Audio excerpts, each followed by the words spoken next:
The morning sun hadn't yet broken over the rugged mountains of Afghanistan when Sarah Mitchell stood at the edge of the firing range, her breath forming small clouds in the cold desert air. She was 26 years old, with dark hair pulled back in a tight bun and eyes that seemed to calculate distances without even trying. The rifle in her hands felt like an extension of her body, something she had carried through countless hours of training, through moments of doubt, and through the grueling selection process that had brought her to this remote outpost.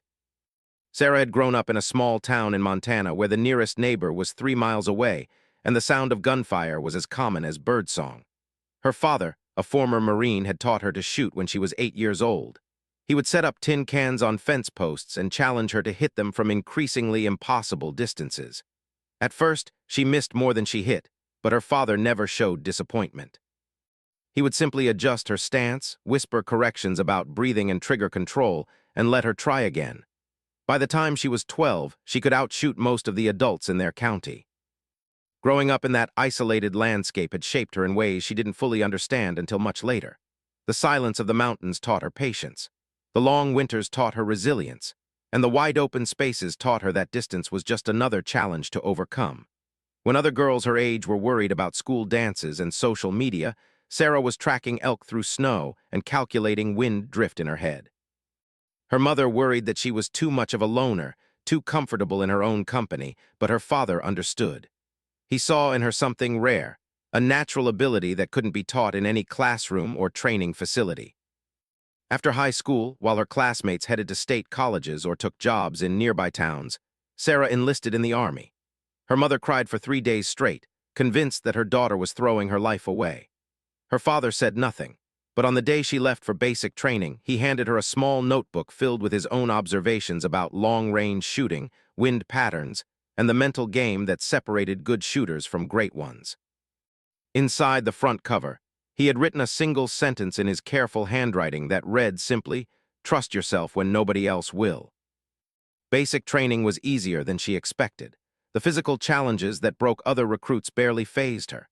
Years of hiking through mountain terrain with a loaded pack had prepared her body for the demands of military life. What surprised her was the reaction of the drill sergeants when they discovered her shooting ability. During qualification week, she placed every round in the center mass of targets that other soldiers struggled to even hit. The range master, a grizzled sergeant with 20 years of service, pulled her aside after the exercise and asked where she had learned to shoot like that. When she told him about her childhood in Montana, he nodded slowly and made a note in his file that would change the trajectory of her career. The Army had plans for soldiers with special skills, and Sarah's marksmanship was more than special. It was exceptional. Within 6 months, she was selected for advanced training at the sniper school in Fort Benning, Georgia. The course was notoriously difficult, with a failure rate that exceeded 60%. Many of the students were experienced soldiers who had served multiple deployments, and they looked at Sarah with a mixture of skepticism and hostility. She was young, she was a woman, and she had less combat experience than most of them. They assumed she would wash out within the first week. But Sarah had learned long ago not to care what other people assumed. While they talked and formed cliques and tried to intimidate each other, she focused on the fundamentals. She studied ballistics tables until she could recite them from memory. She practiced her breathing exercises until her heartbeat slowed to a crawl. She learned to read the wind by watching grass bend and dust swirl, by feeling the subtle pressure changes on her skin. The instructors, who had seen countless cocky soldiers flame out spectacularly, began to notice that the quiet woman from Montana never made the same mistake twice. The final test of sniper school was a stalking exercise that required students to move undetected across open terrain, set up a shooting position within range of trained observers, and take a shot without being spotted. Most students failed this test multiple times. Sarah passed on her first attempt, getting so close to the observers that one of them later admitted he had looked directly at her position and seen nothing but grass and shadows. When she took her shot, the sound seemed to come from a completely different direction, a trick of acoustics and positioning that demonstrated a level of fieldcraft that impressed even the most jaded instructors. After graduating at the top of her class, Sarah spent 2 years attached to various infantry units in Afghanistan and Iraq. She learned what it meant to take a life through a scope, to watch a target through optics and make the decision to pull the trigger. The first time was the hardest. She had been positioned on a rooftop in Kandahar, providing overwatch for a patrol moving through a dangerous neighborhood.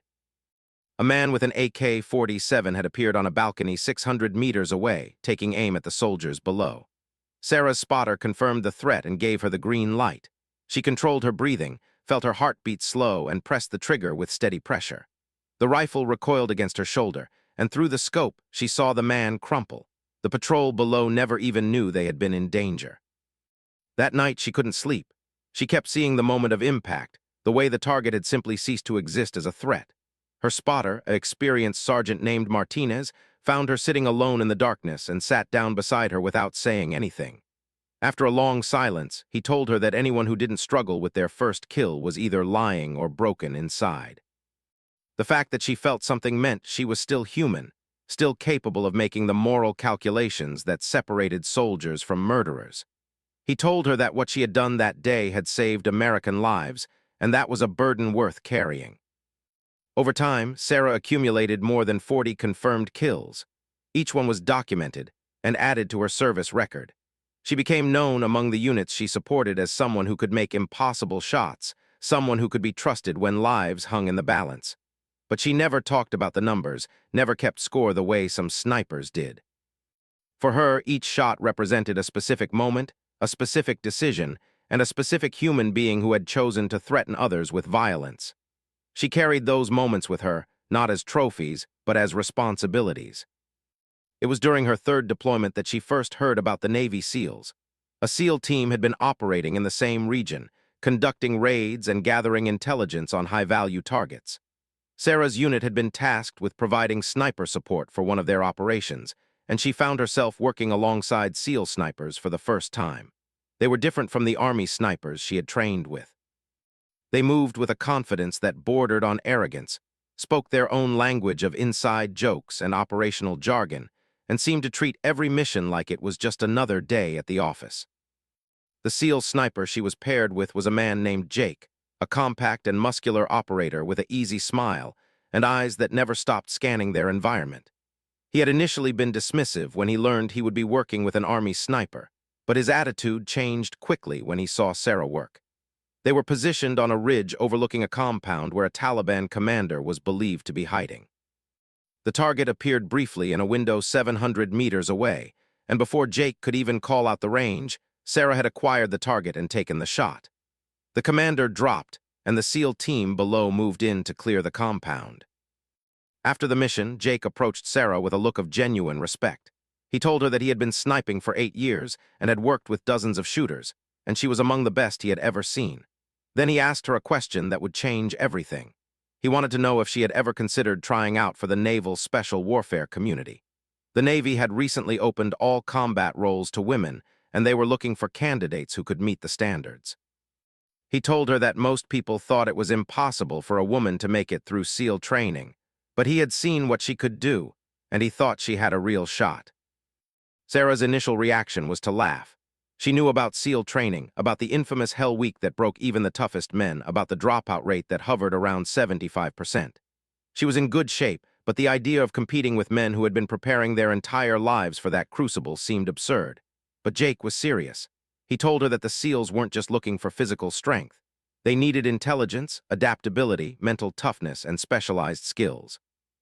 Her marksmanship alone would make her valuable, and everything else could be developed with proper training. That conversation planted a seed that Sarah couldn't ignore. Over the following weeks, she found herself thinking about the possibility more and more. She researched the requirements, watched documentaries about SEAL training, and talked to other special operations soldiers about what it would take. Most of them told her she was crazy to even consider it. A few, mostly the ones who had worked with her directly, told her that if anyone could do it, she could. The decision weighed on her mind during long nights in her bunk, during monotonous patrols through dusty villages, during quiet moments when she had nothing to distract her from the question of what she really wanted to do with her career. 6 months after that conversation with Jake, Sarah submitted her application to attend basic underwater demolition SEAL training. The process was lengthy and involved multiple interviews, psychological evaluations, and physical fitness tests. She had to convince a board of senior Navy officers that she was serious, that she understood what she was getting into, and that she had the potential to succeed where so many others had failed. Some of the officers were supportive. Others were openly skeptical. One captain told her bluntly that he thought she was wasting everyone's time, that no woman would ever make it through the program, and that she should focus on continuing her successful Army career instead of chasing an impossible dream. But Sarah had heard doubters before. Every step of her military career had been marked by people telling her what she couldn't do, what wasn't realistic, what she should settle for instead. And every time she had proven them wrong by simply showing up and doing the work. She didn't argue with the skeptical captain. She didn't try to defend herself or explain her motivations. She simply looked him in the eye and told him that she was willing to try, and that was all anyone could ask of any candidate. The approval finally came through on a cold January morning. Sarah was finishing a training exercise when her platoon sergeant called her over and handed her a folder with official Navy paperwork inside. She had been accepted into the next Bud S class, starting in 6 weeks. Her Army commitment would be transferred, and she would report to Naval Amphibious Base in California for the beginning of what would either be the greatest achievement of her life or the most spectacular failure she had ever experienced. Her father called it destiny when she told him the news. Her mother called it insanity. Her fellow soldiers had mixed reactions, some congratulating her and others questioning her judgment. But Sarah felt a strange sense of calm about the decision. It wasn't about proving anything to anyone else. It wasn't about making history or breaking barriers. It was about testing herself against the hardest challenge she could find, about discovering the absolute limits of her capabilities. She had spent her whole life in preparation for moments that demanded everything she had to give, and this would be the ultimate test. The 6 weeks before she reported to passed in a blur of preparation. She increased her swimming training, spending hours in the pool working on her technique and building her endurance underwater. She ran longer distances with heavier packs, preparing for the endless miles of beach runs that awaited her. She practiced surf passage in cold water, getting comfortable with the feeling of being tumbled and disoriented by waves. But most importantly, she worked on her mental preparation, visualizing success, building her resilience against the voice in her head that would inevitably tell her to quit when things got difficult. When she finally arrived the reality of what she had signed up for hit her with full force. The compound was filled with young men in peak physical condition, all of them confident, all of them determined, all of them looking at her with varying degrees of curiosity and doubt. She was one of only 3 women in the class, and the other 2 seemed just as uncertain about their chances as she felt in her most honest moments. The instructors made it clear from day one that they didn't care about anyone's background, their reasons for being there, or what they had accomplished before. Everyone started at 0, and everyone would be pushed to their breaking point. The first phase of training was focused on physical conditioning, and it was brutal from the very first day. They ran on the beach in boots until their feet were covered in blisters. They did push-ups. Sarah discovered quickly that Bud S was designed to break people in ways that went far beyond physical exhaustion. The instructors were experts at finding psychological pressure points, at creating situations where quitting seemed like the only rational choice. They would wake the class up at random hours, force them to perform tasks that seemed pointless and degrading, and constantly remind them that they could end their suffering at any moment by simply ringing the brass bell that sat in the center of the compound. That bell represented surrender, and every candidate was told that there was no shame in ringing it, that most people did, and that they could return to their regular military careers without any penalty. But Sarah had no intention of ringing that bell. She had come too far and sacrificed too much to quit now. During the worst moments of first phase, when her body was screaming for rest and her mind was foggy with exhaustion, she would think back to those mornings in Montana when her father had taught her to shoot. He had never made things easy for her, never let her quit when things got difficult, but he had always believed she could succeed if she refused to give up. That belief had carried her through every challenge she had faced, and it would carry her through this one as well. The other candidates in her class came from diverse backgrounds. There were college athletes who had spent 4 years preparing for this moment. There were fleet sailors who had worked regular Navy jobs while training in their spare time. There were a few guys who seemed like they had walked straight out of a comic book, with sculpted muscles and absolute confidence in their abilities. And there were plenty who looked ordinary, unremarkable, the kind of guys you wouldn't look at twice on the street. Sarah learned quickly that appearances meant nothing in Bud S. Some of the most impressive-looking candidates quit within the first week, while some of the ordinary-looking ones displayed a mental toughness that no amount of muscle could replicate. One of her classmates was a guy named Tommy, a former college wrestler from California who had the unfortunate distinction of being even smaller than Sarah. The instructors loved to pair them together for exercises, calling them the class mascots, and making jokes about sending them back to the regular Navy where they belonged. Tommy took it all with good humor, cracking jokes even when he was barely able to stand from exhaustion. He told Sarah one night that the instructors were trying to get inside their heads, to make them believe they didn't belong, and the only way to win was to refuse to accept their narrative. Sarah appreciated Tommy's perspective, but she had her own way of dealing with the psychological warfare. She simply didn't engage with it. When instructors yelled in her face, she looked through them and focused on the task at hand. When they made disparaging comments about her gender, she pretended not to hear. She had learned long ago that the opinions of others were irrelevant unless she chose to give them power, and she chose not to. This approach frustrated some of the instructors, who were used to getting reactions from their verbal abuse, but it also earned her a grudging respect from others who recognized that she possessed exactly the kind of mental discipline the SEALs needed. The physical challenges of first phase were immense, but Sarah found that her years of training had prepared her better than she expected. The running was hard, but she had always been a good runner. The swimming was harder, especially in the cold ocean water, but she improved with each session. The obstacle course was challenging, requiring upper body strength that she had to develop on the fly, but she was persistent and gradually got better. What surprised her was how many of the young men around her, guys who could do more and push-ups than she could ever dream of, struggled with the mental aspects of the training. Hell Week arrived like a storm that everyone knew was coming, but nobody was truly prepared for. It began on a Sunday evening with an event called Breakout, where the instructors used explosions, machine gun fire, and chaos to signal the start of 5.5 days of continuous training with a total of maybe 4 hours of sleep. Sarah had read accounts of Hell Week, had talked to people who had survived it, but nothing could truly prepare someone for the reality of that experience. It was a controlled descent into a kind of madness, where day and night blurred together, where your body stopped obeying your commands, and where the only thing keeping you going was a determination that came from somewhere deeper than conscious thought. The first night was the hardest. They were constantly wet and cold, running from one evolution to the next with no time to rest or warm up. They carried boats on their heads until their necks felt like they would snap. They did endless sets of push-ups in the surf zone while waves crashed over them. They buddy carried each other through obstacle courses in complete darkness. And all the while, the instructors circled like sharks, looking for anyone who was ready to give up. Sarah watched as candidates she had thought were the strongest mentally began to crack, their eyes going vacant, their movements becoming mechanical. Some of them rang the bell that first night, unable to cope with the realization that they had 4 more days of this ahead of them. Sarah's strategy for Hell Week was simple in concept, but incredibly difficult in execution.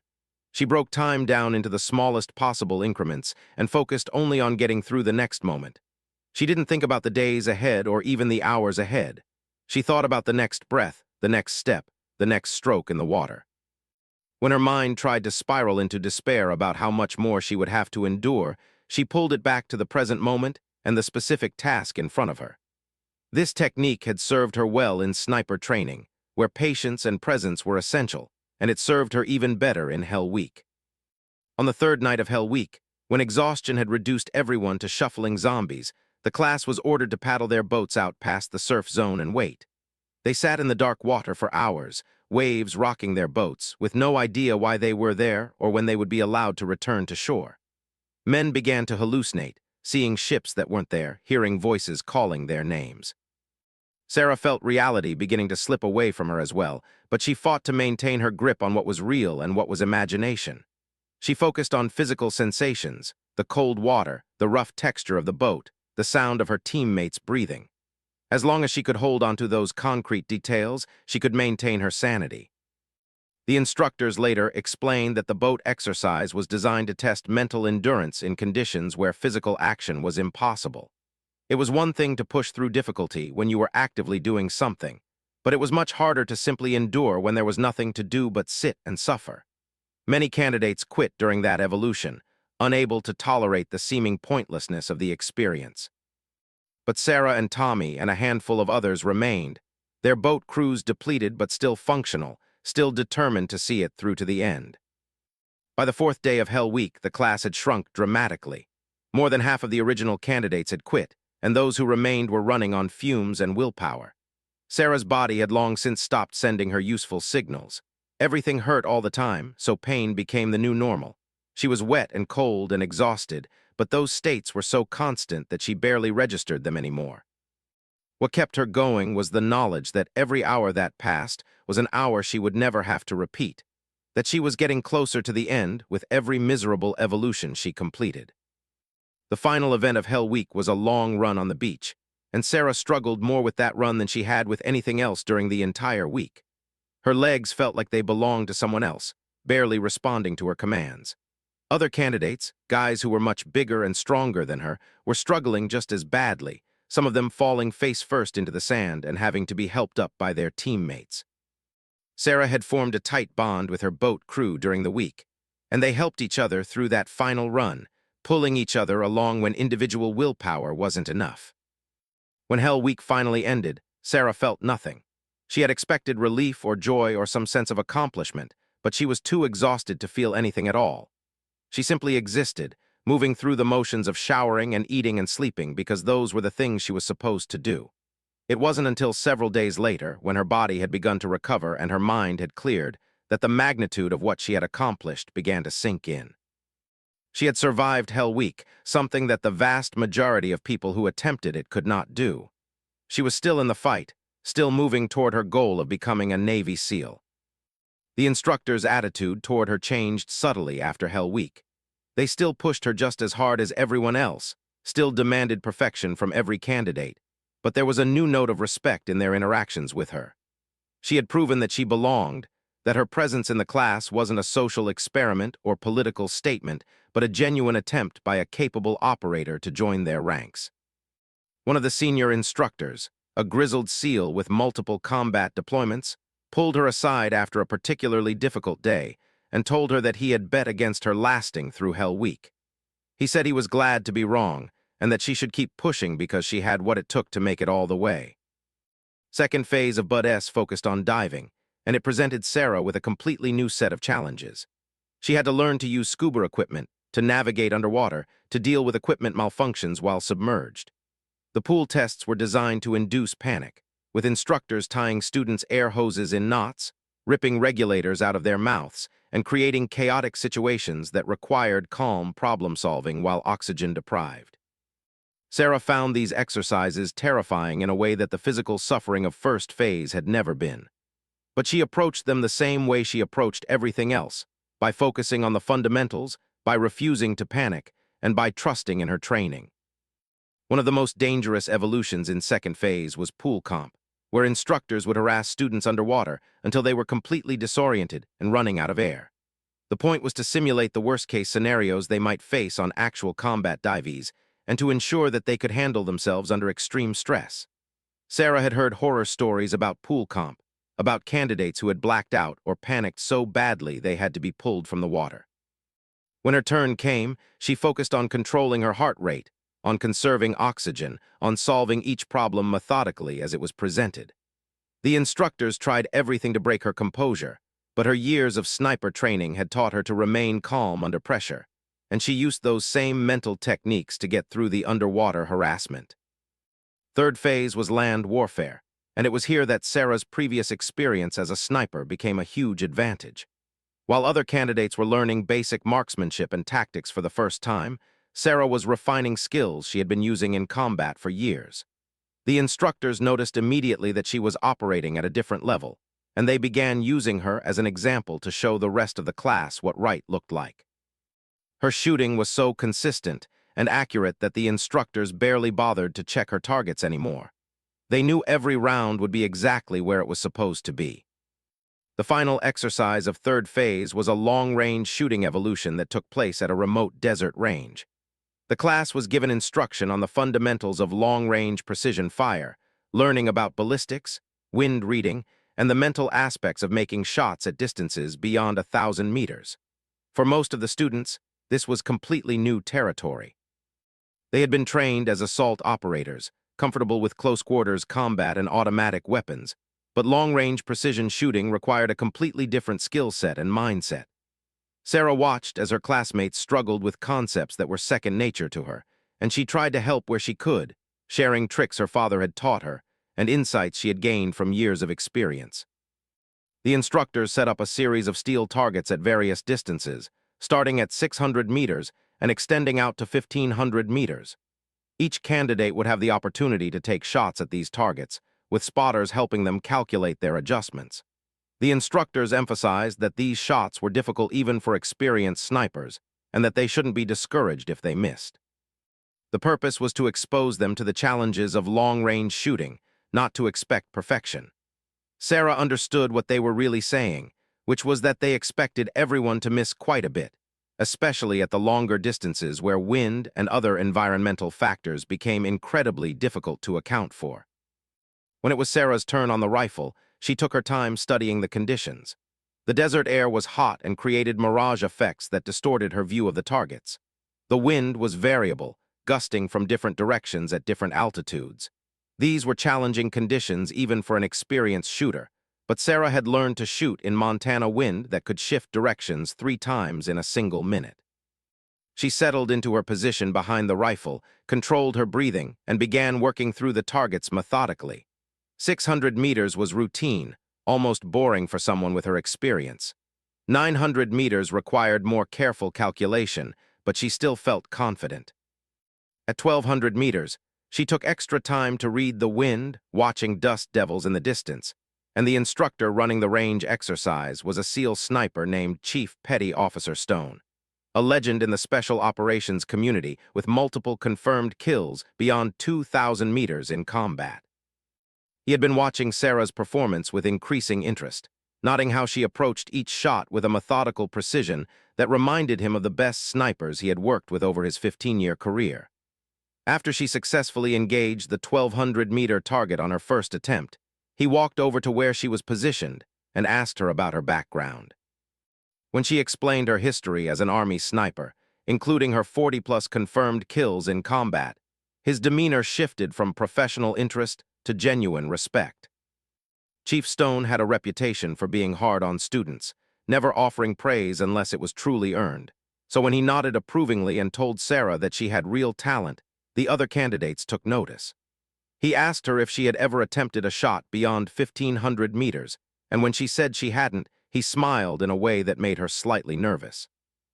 He told her that the Navy had been experimenting with extreme long-range shooting, pushing the boundaries of what was possible with modern rifles and ammunition. The current record for a confirmed kill in combat was over 2,400 meters, made by a British sniper in Afghanistan, and the SEALs were working to develop the capability to make shots at similar distances. The reason for this interest in extreme long-range shooting was tactical. In the mountainous terrain of Afghanistan, enemy fighters often positioned themselves on high ridges where they felt safe from American weapons. They would fire down on convoys or outposts and then disappear before air support could arrive. Being able to engage targets at distances beyond 2,000 meters would give SEAL teams a significant advantage, allowing them to eliminate threats before they could do harm, and from positions the enemy thought were unreachable.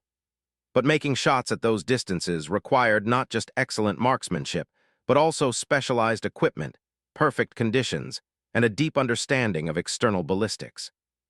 Chief Stone told Sarah that they had a special rifle set up at the range, a custom-built weapon chambered in .338 Magnum that was capable of accurate fire at extreme distances. He explained that the instructors had set up a steel target at exactly 2,400 meters, just under 1.5 miles away. The target was the size of a man's torso, and in the shimmering desert heat, it was barely visible even through a high-powered spotting scope. He said that no student had ever hit that target on their first attempt, and most students couldn't hit it at all even with multiple tries and detailed coaching. Then he asked Sarah if she wanted to try. The other candidates who were waiting their turn at the shorter distances had gathered around to watch. Word had spread quickly through the class that something interesting was happening, and everyone wanted to see if the woman who had proven herself through Hell Week could make what seemed like an impossible shot. Sarah felt the weight of their attention, but pushed it aside.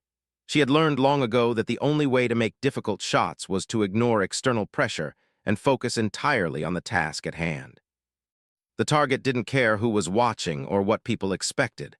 It would either be hit or it wouldn't, and her job was to do everything in her power to ensure it was hit. Chief Stone walked Sarah through the setup of the rifle. It was heavier than the weapons she was used to, with a longer barrel and a sophisticated scope that offered magnification up to 40 times. The ammunition was match grade, carefully loaded to ensure consistency from round to round. He showed her the ballistic data for the rifle, explaining the trajectory of the bullet over 2,400 meters, the amount of drop she would need to compensate for, and the effects of the force at that distance.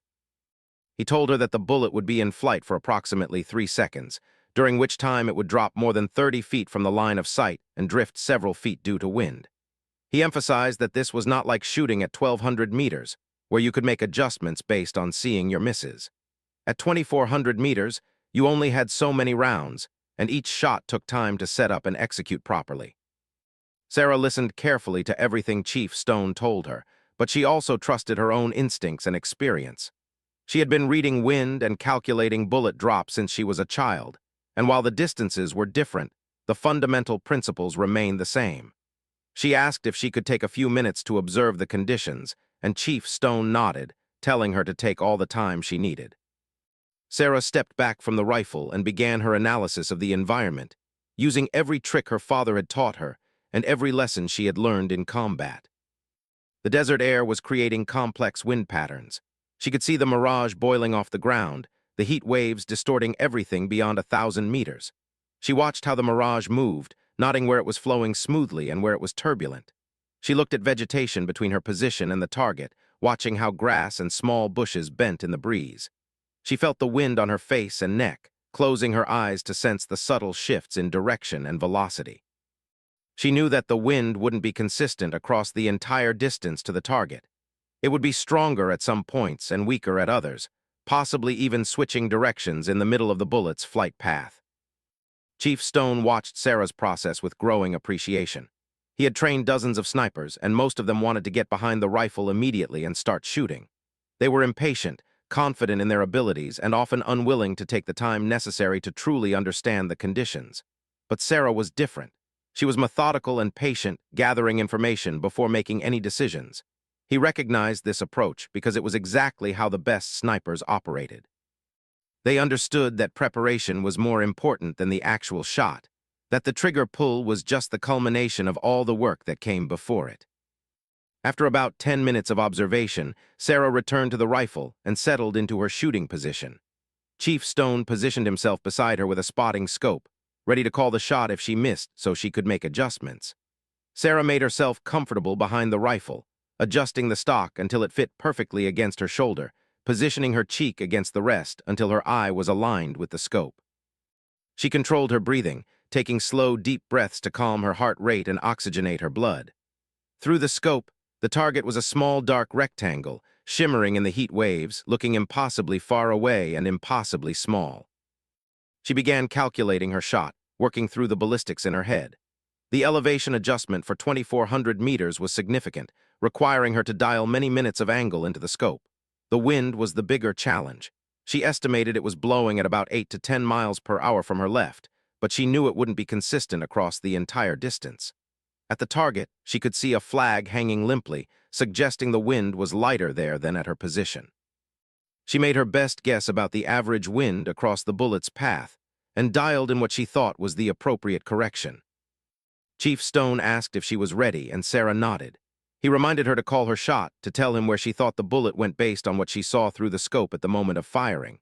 This was standard sniper procedure, a way to separate a lucky hit from a well-executed shot. Sarah acknowledged his instruction and returned her focus to the target. She controlled her breathing again, taking several deep breaths and then letting half of the air out of her lungs. In the space between heartbeats, when her body was perfectly still, she began applying pressure to the trigger. The trigger broke cleanly, the rifle recoiled against her shoulder, and through the scope, she maintained her sight picture, watching for any indication of where her bullet had gone. The bullet took just over 3 seconds to reach the target, 3 seconds during which Sarah remained perfectly still behind the scope, 3 seconds that felt like an eternity. She was watching the target when the bullet struck, and even at that distance she could see the steel plate ring from the impact. The target had been hit dead center, exactly where she had aimed. Chief Stone, watching through his spotting scope, saw the hit and let out a low whistle of appreciation. The other candidates who had gathered to watch erupted in cheers and congratulations, unable to believe what they had just witnessed. Sarah remained behind the rifle for a moment longer, processing what had just happened. She had made the shot, had hit a target at a distance that most people would consider impossible, had done it on her first attempt when even experienced snipers failed repeatedly. But she didn't feel the surge of pride or accomplishment that might be expected. Instead, she felt a quiet satisfaction, a confirmation that all the years of training and all the hours of practice had prepared her for exactly this kind of challenge. The shot had been difficult but not impossible. It had required all of her skill and experience, but it had been within her capabilities. Chief Stone asked Sarah to make the shot again, wanting to confirm that the first hit wasn't just luck. This was standard practice with extreme long-range shots, since environmental conditions could sometimes conspire to push a bullet onto target even if the calculations were slightly off. Sarah reset her position, went through her entire pre-shot routine again, and took a second shot. Once again, the steel rang with the impact of the bullet, this time hitting slightly to the right of her first impact, but still well within the kill zone of a human-sized target. Chief Stone shook his head in amazement and told her that in all his years of teaching long-range shooting, he had never seen a student make that shot twice in a row on their first attempt. Word of Sarah's shooting performance spread quickly through the SEAL community. By the next morning, senior officers were calling Chief Stone to ask about the female student who had made impossible shots look routine. There was interest from the Naval Special Warfare Development Group, the elite Tier 1 unit commonly known as SEAL Team 6, which was always looking for operators with specialized skills. There was also interest from conventional SEAL teams that needed snipers who could operate in the challenging terrain of Afghanistan and other mountainous regions where long-range shooting was becoming increasingly important. For Sarah, the attention was uncomfortable. She had never sought recognition or fame. She had simply wanted to prove to herself that she could meet the standards required to become a SEAL, and making difficult shots was just part of what she had trained to do. But she understood that her shooting ability gave her value to the teams, and that value might open doors that would otherwise remain closed. The SEAL community was still adjusting to the idea of women in their ranks, and demonstrating a rare and valuable skill was the best way to overcome any remaining skepticism about whether she belonged. The remainder of third phase passed quickly. Sarah excelled in all the land warfare training, from room clearing to explosives to patrol tactics. Her classmates had come to respect her not just for her shooting ability, but for her overall competence as an operator. She was smart, physically tough, and possessed the kind of calm under pressure that the SEALs valued above almost everything else. Tommy, who had become one of her closest friends in the class, told her one night that she had changed the way he thought about what was possible. He had always assumed that women might be able to make it through Bud S someday, but he had expected them to just barely scrape by, meeting the minimum standards. Sarah hadn't just met the standards. She had exceeded them in meaningful ways, and that had forced him and others to reconsider their assumptions. Graduation from Bud S was a bittersweet moment. Sarah felt immense pride in what she had accomplished, but she also knew that this was just the beginning of her journey as a SEAL.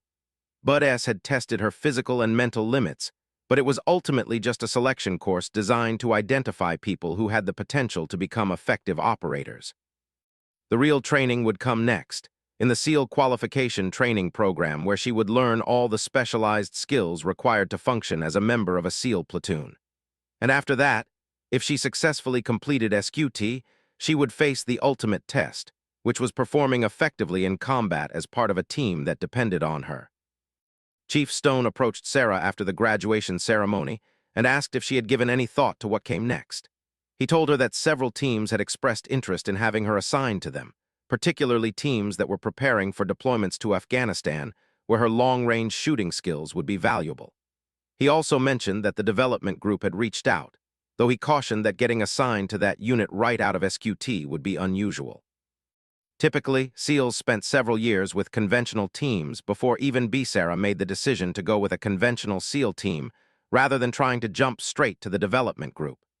She felt strongly that she needed to prove herself in the regular teams first, to build the experience and credibility that would serve her well throughout her career.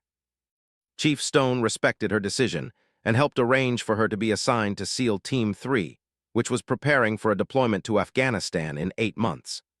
The team's commanding officer was a veteran operator named Commander James Hawkins, who had a reputation for being tough but fair, and who was willing to give Sarah a chance to prove herself on his team.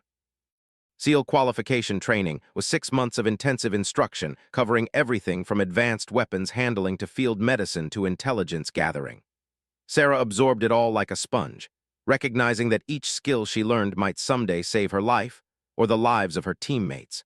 The medical training was particularly challenging, requiring her to learn how to perform emergency procedures under the most difficult conditions imaginable. She practiced putting in chest tubes on pig carcasses, learned to manage massive hemorrhages with tourniquets and pressure dressings, and studied the protocols for treating traumatic injuries in the field when evacuation to a hospital might not be possible for hours. The advanced shooting portions of SQT were where Sarah truly shined. The instructors taught advanced techniques for engaging targets in close quarters, for shooting on the move, for transitioning between weapons quickly and efficiently. But when they covered long-range precision fire, Sarah found herself teaching as much as learning. The instructors recognized her expertise and asked her to demonstrate techniques for the other students, to share her insights about reading wind and managing recoil and maintaining focus over long periods of observation. It was an unusual position for a new student to be in, but Sarah handled it with the same quiet competence she brought to everything else. One of the most important aspects of SQT was learning to work as part of a team. Individual skills mattered, but the SEALs operated in small units where every member had to function seamlessly with the others. Sarah was assigned to a squad with 5 other students, and they spent weeks training together on everything from small unit tactics to patrol procedures to emergency action drills. Her squad mates were a diverse group with different backgrounds and personalities, but they all shared a commitment to the mission and to each other.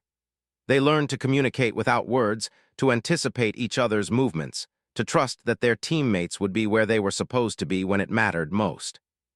The squad leader was a guy named Dan Foster, a former college football player from Texas who had the size and strength to make him naturally intimidating. But Dan was also smart and thoughtful, with a leadership style that emphasized planning and preparation over brute force. He recognized Sarah's abilities early on and made sure she was utilized effectively during training exercises. When they practiced raids on mock compounds, he positioned her where she could provide overwatch and eliminate threats before they could engage the assault team. When they practiced movement through hostile territory, he relied on her to serve as the point person, trusting her observation skills and marksmanship to keep the squad safe.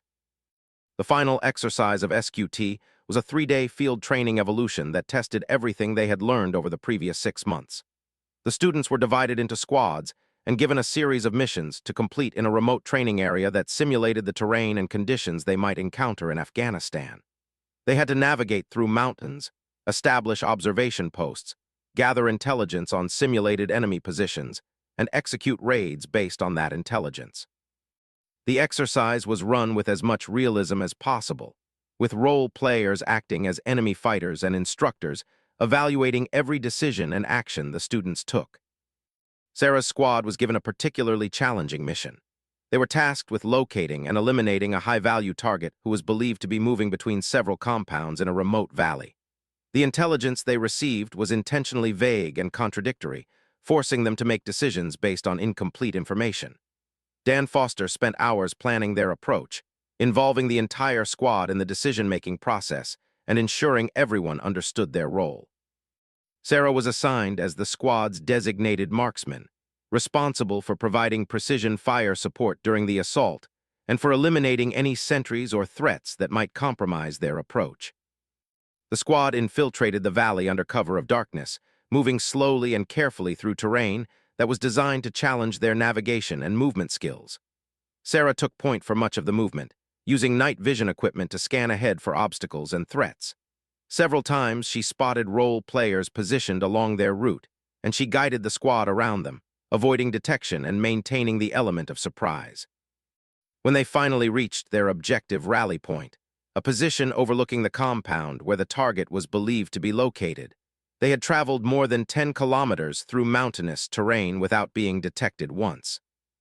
From their observation post, Sarah studied the compound through her scope while Dan coordinated with the other squad members to develop their assault plan. She counted the number of enemy fighters visible, noted their positions and equipment, and identified the building where the target was most likely located. The compound was well defended, with guards positioned at key points and a clear field of fire around the perimeter that would make a direct assault extremely difficult. Dan made the decision to wait until the early morning hours when the guards would be tired and less alert, and to use Sarah's precision fire to eliminate the perimeter guards silently before the assault team moved in.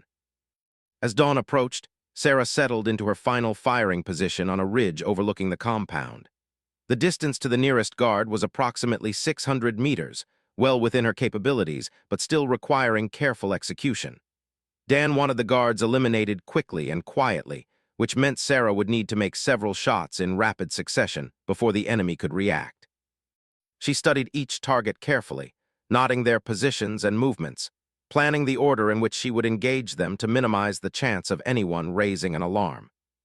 When Dan gave the signal, Sarah began engaging targets with the methodical precision that had become her trademark. The first guard dropped before he even knew he was under attack. The second guard, standing about 50 meters from the first, had just enough time to register that something was wrong before Sarah's bullet found him. The third and fourth guards were positioned close together, talking to each other, and Sarah engaged them in quick succession, her rifle cycling smoothly between shots. In less than 15 seconds, she had eliminated 4 targets, clearing the way for the assault team to approach the compound.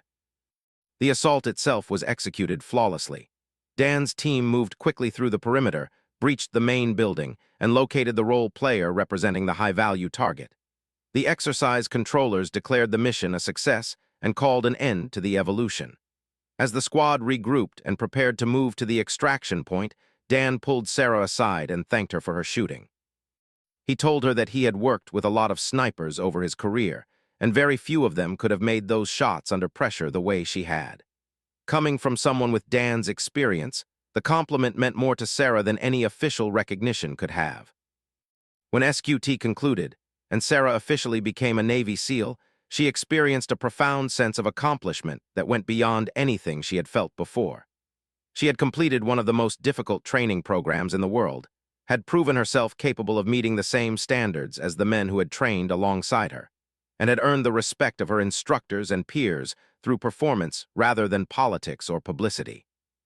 The trident she received, the distinctive insignia worn by all Navy SEALs, represented not just her individual achievement, but her acceptance into a brotherhood that valued competence above all else. Her assignment to SEAL Team 3 came through immediately after graduation, and Sarah reported to the team compound in to begin preparing for deployment. The team was in the pre-deployment training phase, a period where they worked through every scenario they might encounter in Afghanistan and refined their tactics and procedures. Sarah was assigned to Alpha Platoon, a group of 16 operators led by Lieutenant Commander Rick, an experienced officer with 2 previous Afghanistan deployments under his belt. Had been briefed on Sarah's capabilities, and he was eager to integrate her into his platoon's operations. The platoon's other members had mixed reactions to having a woman join their ranks. Some were supportive, having heard about her performance in training and recognizing the value she would bring. Others were skeptical, not necessarily because they doubted her abilities, but because they were concerned about how her presence might affect the team dynamics.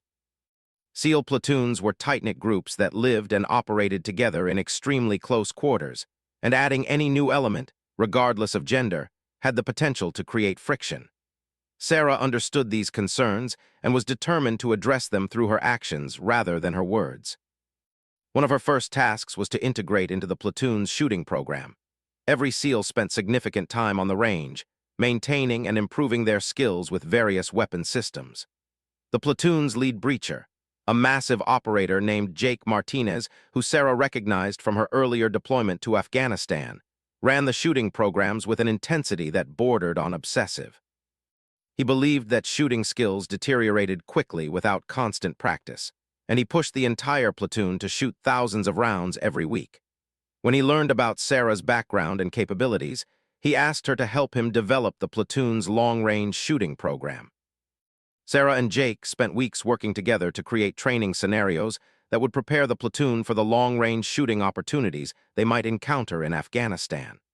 They identified several ranges where they could practice shots at distances beyond 1,000 meters, and they developed a curriculum that would take operators who were comfortable shooting at 300 meters and extend their capabilities to much greater distances.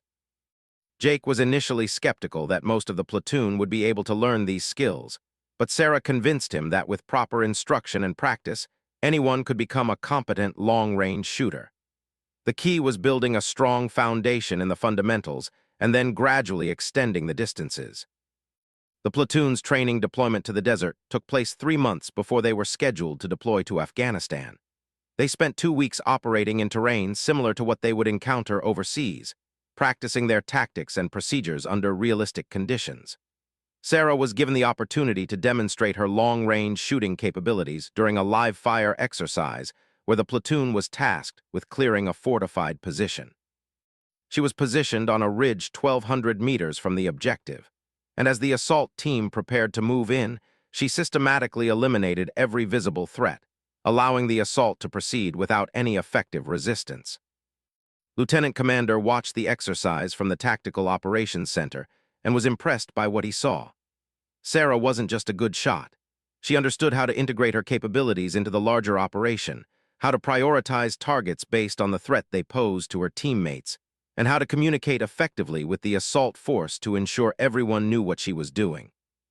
After the exercise, he told her the deployment to Afghanistan began in early spring, when the fighting season was just beginning to ramp up. Alpha Platoon was assigned to a remote outpost in Province, a mountainous region along the Pakistan border that had been a hotbed of Taliban activity for years. The terrain was brutally difficult, with steep valleys and ridges that rose thousands of feet above the valley floors. Enemy fighters used the mountains to their advantage, positioning themselves on high ground where they could fire down on American forces with relative impunity. It was exactly the kind of environment where Sarah's long-range shooting skills would be most valuable. The platoon's first major operation came 2 weeks after they arrived in country. Intelligence had identified a Taliban commander who was responsible for planning attacks against American forces throughout the region. The commander was believed to be operating out of a compound in a remote valley, and Alpha Platoon was tasked with capturing or killing him. The operation would require a night infiltration through difficult terrain, followed by an assault on the compound at dawn. Sarah was assigned to establish an overwatch position on a ridge overlooking the target area, where she could provide precision fire support and early warning if the enemy tried to reinforce or escape. The infiltration began after midnight, with the platoon moving in complete darkness through terrain that was treacherous even in daylight. Sarah moved with her spotter, an experienced operator named Chris Davies, who had worked with several snipers over his career. They carried their weapons and equipment, along with enough food and water to sustain them for 48 hours if extraction was delayed.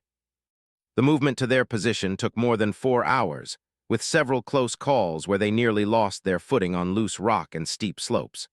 By the time they reached their designated position, both Sarah and Chris were exhausted, but they immediately began preparing their hide site and setting up their equipment. From their position on the ridge, Sarah had a clear view of the target compound 1,500 meters below. Through her scope, she could see guards moving around the perimeter and lights burning in several buildings. She and Chris took turns observing the compound, documenting patterns of activity and identifying potential threats. They noted where the guards were positioned, how often they changed shifts, and which buildings showed the most activity. All of this information was relayed back to Lieutenant Commander, who was coordinating the assault from a position closer to the valley floor. As dawn approached, Sarah noticed increased activity in the compound. Additional fighters were arriving, and they appeared to be preparing for movement. She reported this to who made the decision to initiate the assault earlier than planned rather than risk the target escaping.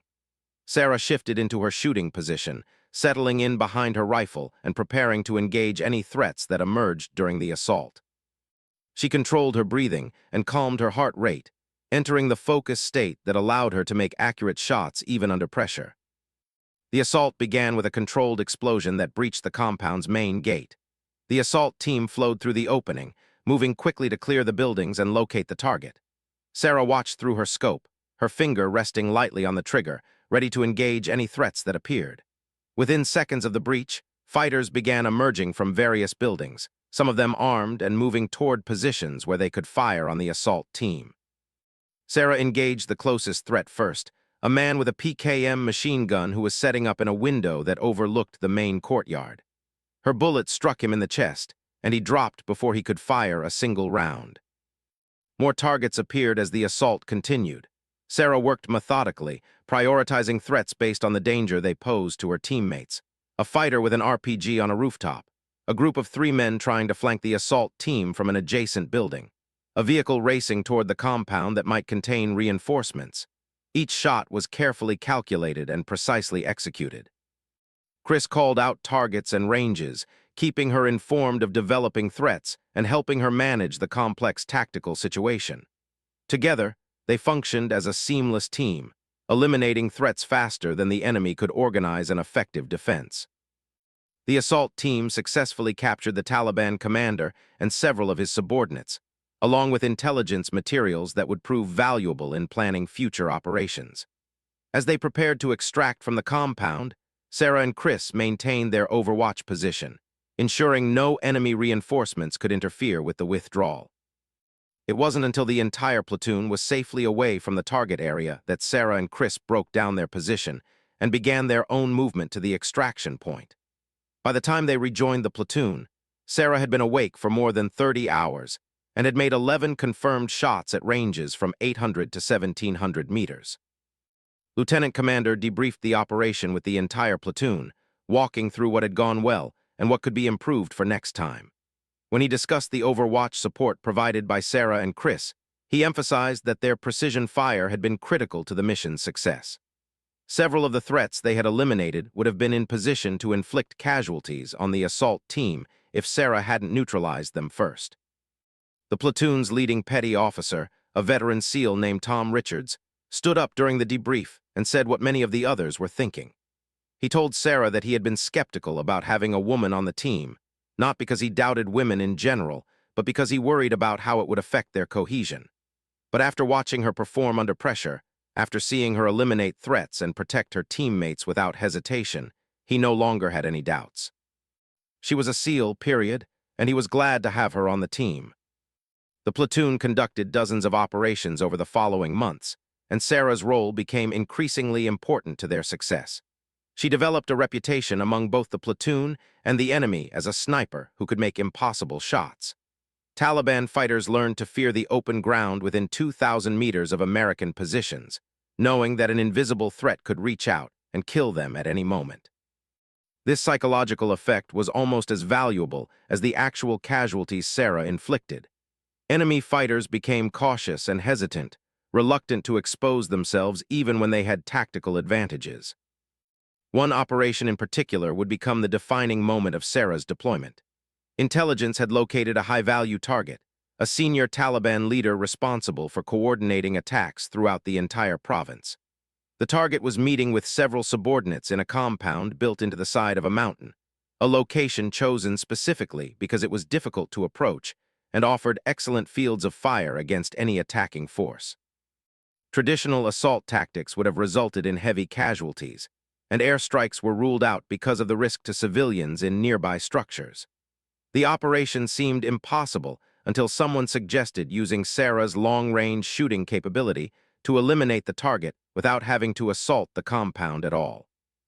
The distance from the nearest position where the platoon could establish an overwatch to the target compound was measured at 2,400 meters, the same distance at which Sarah had made her famous shot during Bud-S training. But the conditions in Afghanistan were far more challenging than those on a California training range. The target was at a significantly higher elevation than the shooting position, requiring complex calculations to account for the upward angle. The mountain winds were unpredictable, swirling in different directions at different altitudes. And perhaps most importantly, this wasn't a steel target on a range. This was a human being who would be moving, who might only be visible for a few seconds, and whose death or survival would have real consequences for the war effort. Lieutenant Commander brought Sarah into the planning process early, wanting her input on whether the shot was even feasible. She studied the terrain, reviewed drone footage of the target area, and consulted with meteorologists about the expected wind conditions. The shot would be at the absolute limit of what was possible with their equipment and her skills. The margin for error was essentially zero. A miss wouldn't just mean mission failure. It would alert the target that he was being watched, and he would disappear before they could organize another attempt. Sarah told honestly that she thought she could make the shot, but that success wasn't guaranteed. There were too many variables that she couldn't control, too many things that could go wrong even with perfect execution. Appreciated her honesty and convened a planning session with the entire platoon to discuss options. Some of the operators argued for a traditional assault despite the risks, believing that closing with and destroying the enemy was what SEALs did best. Others supported attempting the long-range shot, recognizing that Sarah's capabilities gave them an option that no other unit had. After listening to all perspectives, made his decision. They would attempt the shot, but with extensive preparation and backup plans in case it didn't work. If Sarah couldn't make the shot, or if the target wasn't where they expected him to be, the platoon would be ready to transition to an assault or to break contact and try again another day. The operation was scheduled for 3 days later, giving Sarah time to prepare and the platoon time to move into position. Sarah spent those 3 days studying everything she could about the target area. She memorized the terrain, identified landmarks she could use as reference points, and developed multiple shooting solutions for different possible target locations within the compound. She cleaned and inspected her rifle obsessively, checking every component for any signs of wear or damage. She practiced her breathing exercises and mental preparation techniques, visualizing herself making the shot successfully over and over again. On the night before the operation, Sarah barely slept. She lay in her bunk thinking about all the things that could go wrong, all the variables she couldn't control. The wind could shift at the last moment. The target could move just as she fired. Her rifle could malfunction despite all her careful maintenance. 1,000 things could prevent success, and she would only get one chance. But she also thought about all the preparation she had done, all the training and practice that had brought her to this moment. She thought about her father teaching her to shoot in Montana, about the instructors at sniper school who had pushed her to be better, about Chief Stone telling her that she had real talent. She had made difficult shots before. She would make this one too. The platoon moved into position under cover of darkness, taking hours to climb to a ridge that offered the clearest line of sight to the target compound. Sarah and Chris established their shooting position with meticulous care, ensuring the rifle was perfectly stable, and that Sarah would be able to maintain her position for hours if necessary. They began observing the compound at first light, watching for any sign of the target. Hours passed with no activity beyond normal guards moving around the perimeter. The afternoon wore on, and Sarah began to wonder if the intelligence had been wrong, if the target had changed his plans or had already left the area. Then, just as the sun was beginning to set and was considering calling off the operation, movement appeared in the compound. A group of men emerged from the main building and gathered in a courtyard. Through her scope, Sarah recognized the target from the photos she had studied. He was there, surrounded by bodyguards and subordinates, apparently conducting some kind of meeting in the open air. Sarah reported the target's presence to, and he gave her clearance to take the shot whenever she had a clear opportunity. She settled deeper into her shooting position, controlling her breathing and calming her mind. The target was moving, talking to the men around him, gesturing as he made some point. Sarah needed him to be still for just a few seconds, long enough for her bullet to cross the 2,400 meters between them. The calculations were complex beyond anything she had attempted before. The upward angle meant the bullet would fight gravity differently than on a flat trajectory. The thin mountain air would affect the bullet's flight path. The wind was blowing from multiple directions, and she had to estimate its average effect across the entire distance. She made her adjustments carefully, double-checking every setting on her scope, every variable in her mental calculations. Chris watched through the spotting scope, ready to call the shot and provide corrections if she missed. But they both knew there wouldn't be a second chance. The target would be back inside before Sarah could cycle the rifle and take another shot. The target stopped moving for a moment, turning to face one of his subordinates directly. It was the opportunity Sarah had been waiting for. She pressed her cheek against the rifle stock, aligned her eye with the scope, and found the target in her sight picture. Her breathing slowed. Her heartbeat seemed to pause. The world narrowed to just her and the target, everything else fading away until only the shot remained. She applied pressure to the trigger, smooth and steady, until it broke with a clean release. The rifle recoiled, and Sarah maintained her position behind the scope, watching through the powerful optics as her bullet flew toward the target. 3 seconds passed, 3 seconds during which the bullet traveled nearly a mile and a half through the thin mountain air. Sarah watched the target through her scope, seeing him clearly despite the incredible distance. And then the bullet arrived, striking him in the center of mass exactly where she had aimed.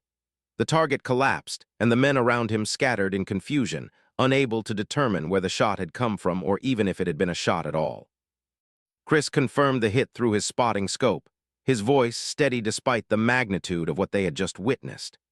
Sarah had made the shot, had eliminated a high-value target from a distance that seemed impossible, had done it on the first attempt when the margin for error was essentially zero. Lieutenant Commander called for immediate extraction, not wanting to risk the platoon's position being compromised now that the mission was complete. Sarah and Chris broke down their position and began moving with the rest of the platoon toward the extraction point. As they moved through the darkness, Sarah felt a strange mixture of emotions. She had accomplished something extraordinary, had made a shot that would be talked about in SEAL teams for years to come. But she had also taken a human life, had ended someone's existence from such a distance that they never even knew they were in danger. It was the nature of her job, the responsibility she had accepted when she became a sniper, but it never got easier. When Alpha Platoon returned to their base, the story of Sarah's shot spread quickly through the special operations community. The shot at 2,400 meters, made under combat conditions against a moving target in challenging terrain, was recognized as one of the most impressive examples of long-range marksmanship in modern military history. Sarah received commendations from senior officers and congratulations from snipers she had trained with years before.